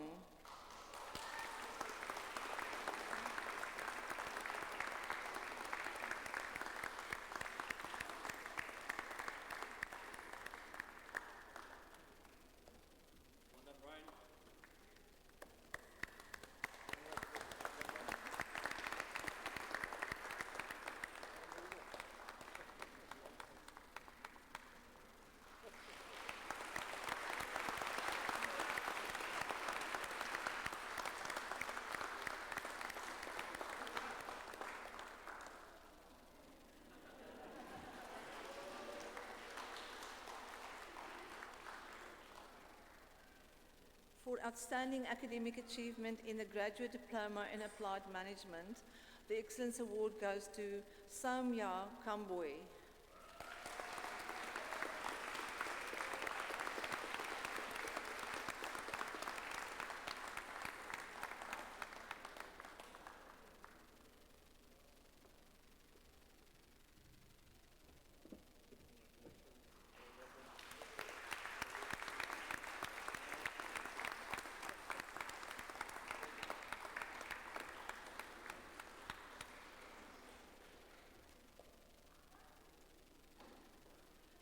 For outstanding academic achievement in the Graduate Diploma in Hotel Management, the Excellence Award goes to Tabaruk Hakim Lifa.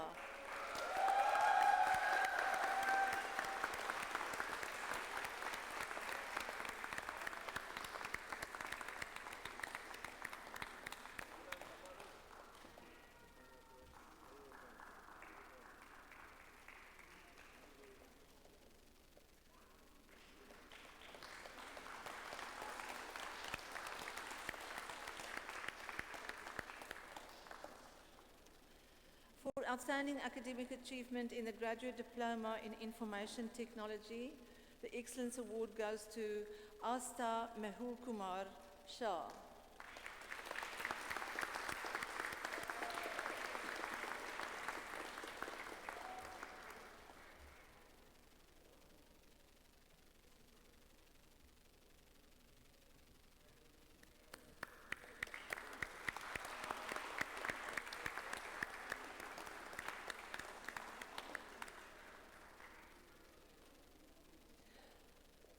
For outstanding academic achievement in the Graduate Diploma in Sales and Marketing, the Excellence Award goes to Elena Kirifa.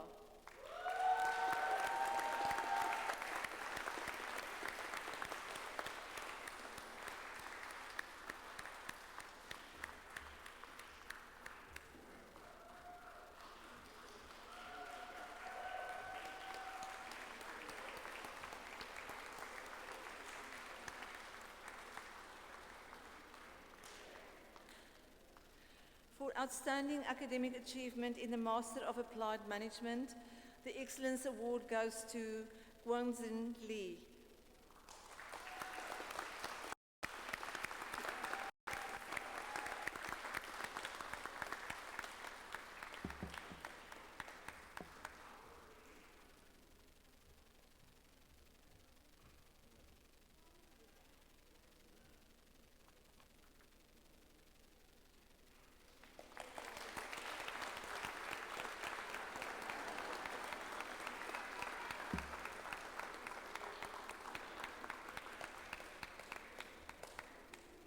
Thank you, Gagan, and congratulations to all of our Special Student Award winners. Let's give them a big hand.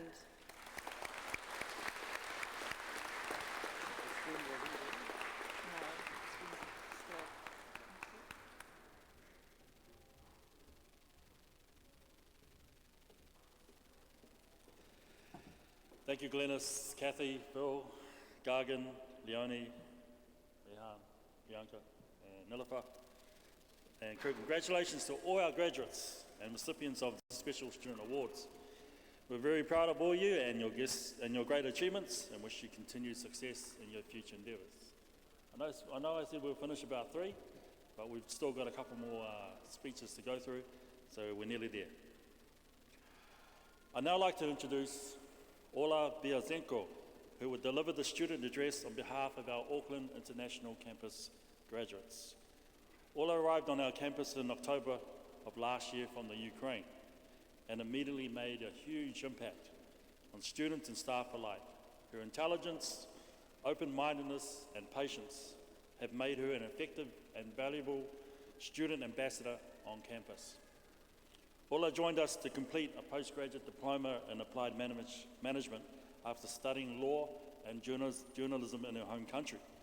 She worked as an investigation journalist on TV in Ukraine, overseas, and was in the war zone on the east of Ukraine. Through her work, Ola has helped a lot of people, and many corrupt people have been convicted after her investigation. Even now, she still makes reportages for Ukrainian TV about her life in New Zealand and promotes the beautiful Ukrainian culture here in New Zealand. With her impressive resume, broad international experience, and valuable leadership skills, we're certain that Ola has a very bright future ahead of her, and so pleased that she chose to make her mark on our campus. Please welcome to the stage, Ola Biazenko. Omai te pakipaki.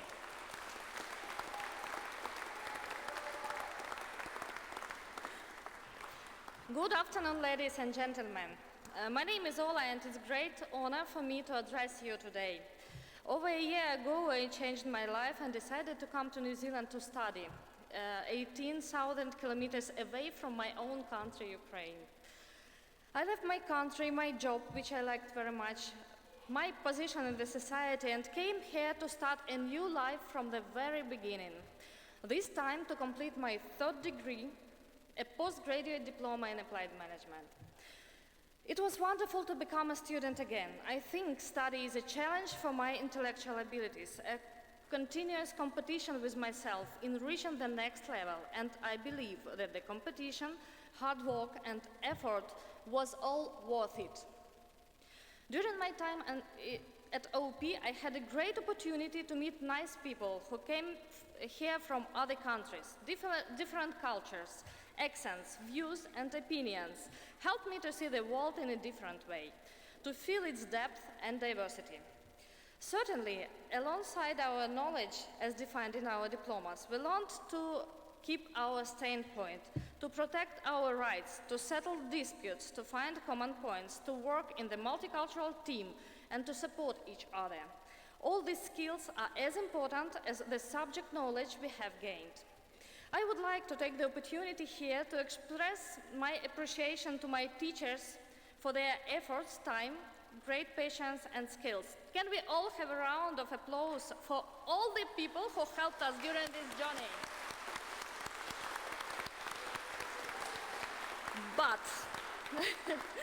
But apart from all the staff of OPEIC, we cannot forget our families and friends who supported us as well. I remember the sleepless nights writing my assignments, my husband calculating and recalculating the results of my research, my daughter helping me to find literature, and my mom helping me with translation and correcting my text. Thank you. Without your support, I wouldn't have got to where I am today. And now, okay, you can applaud. Thank you.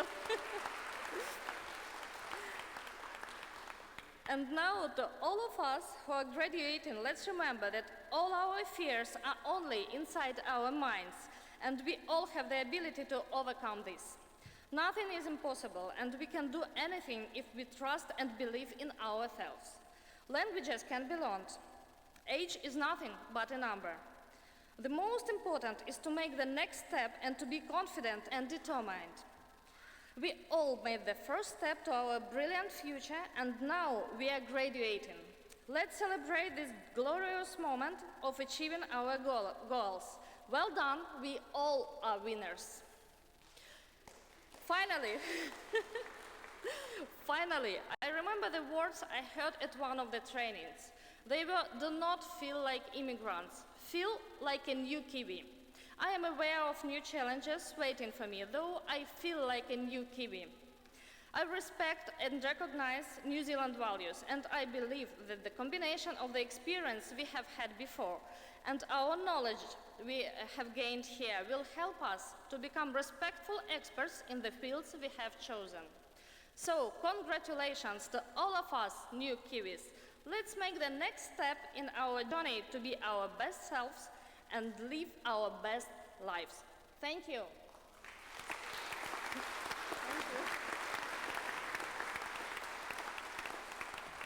Thank you, Willa, for the inspirational speech. We'd like to give you a little koha, a gift.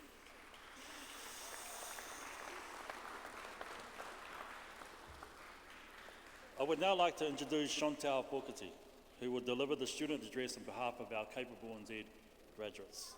Chantal is South Auckland born and bred and still resides and works in this area. Chantal is the Managing Director of Te Ara Poutama, an alternative education charitable trust, which is the largest provider of alternative education in New Zealand, working with 90 of the most disadvantaged and marginalised youth in our nation. Chantal is also the South Auckland rep on the Alternative Education National Body, speaking into alternative education policy and design at government level. Te Ara Poutama was set up in 2001 and is leader in this unique sector of our education system.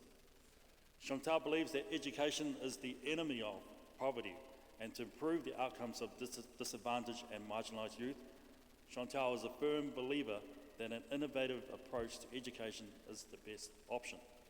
She has always focused on education for her students and for herself. Chantal is also married with 4 children and is a huge rugby league fan. Go the Warriors! Supporting the Auckland Rugby League, Counties Manukau Stingrays and Hakula Tonga Rugby League development. Please welcome to the stage Chantal Popati. Wai te pakapaki.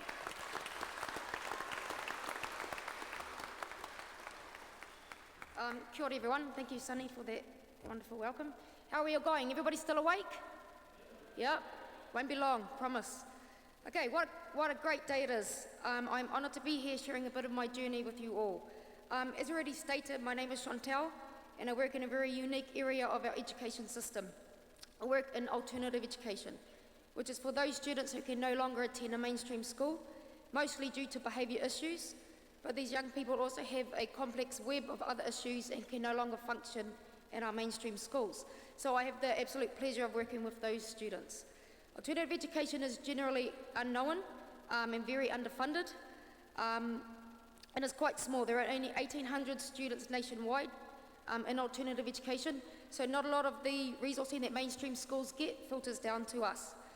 Students in alternative education do not have a very loud voice, and I've been humbled to be a part of giving these young people a voice for their future. Like many of my fellow graduates here today, the areas we work in are not popular vocations, and that is the beauty of what we have been able to do here.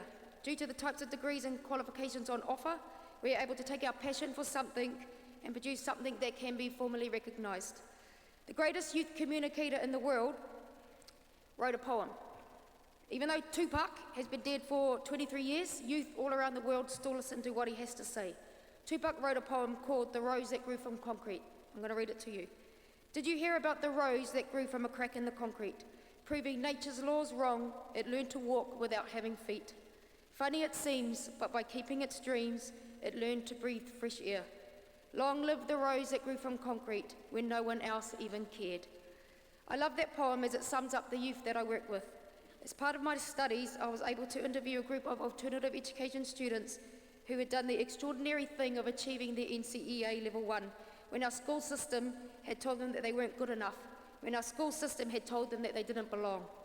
I spoke in depth with these young people and asked them what had worked for them in alternative education that hadn't worked in our mainstream schools. And you know what these young people identified? They identified connection with people and classroom environment as being key factors, but the biggest thing that these students identified was hope. Never before had these young people felt that they would succeed, but once they arrived at my door, things began to change. They were able to achieve, and for some of them, this was the very first time that they had ever done that in a school. It is actually an amazing experience to walk into the classroom and tell my kids that they have actually gained some credits. The look on their faces is absolutely priceless. And suddenly we see that hope transform into dreams, and that dream slowly becomes a reality through goal setting and taking practical steps to achieve that. Without realizing it, these students were living out a popular Bible verse, Jeremiah 29:11. For I know the plans I have for you, declares the Lord, plans to prosper you and not to harm you, plans to give you a hope and a future. These young people could now see a future and started to dream. And like the rose in that poem, by keeping their dreams, they learned to breathe fresh air. It was such an emotional experience to hear these students tell me their story, and I will be forever grateful that I was given the opportunity to give these students the opportunity to tell me what had worked for them. I am thankful that I'm able to be a voice for them through the degrees on offer here at Otago Polytechnic and Capable NZ. I am thankful that I was able to give a voice to these broken young people and to show the policy makers and teachers in the education system that these young people do belong in education and that they are capable of achieving. So in closing, thank you all for listening to me, and once again, congratulations on graduating and being the person who makes a difference in whatever vocation you have chosen. Kia ora.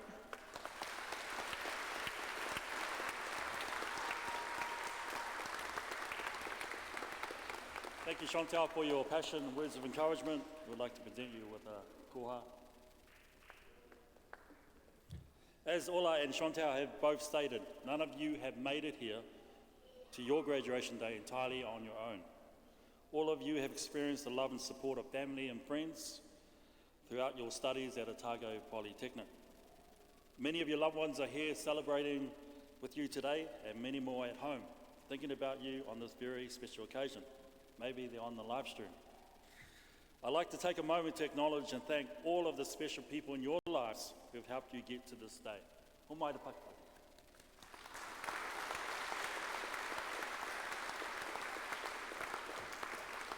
Now, will everyone rise for the singing of the New Zealand National Anthem, for singing the New Zealand National Anthem.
Thank you, everyone. That marks the end of our graduation ceremony.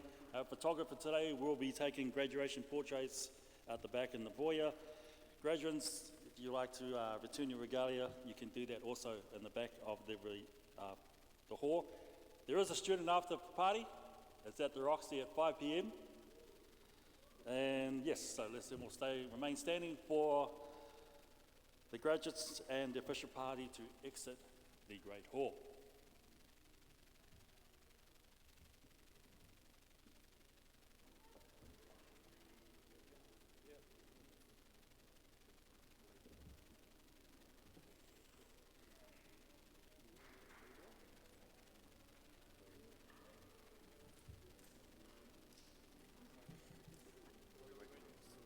Waiting for the messages. Yeah, go.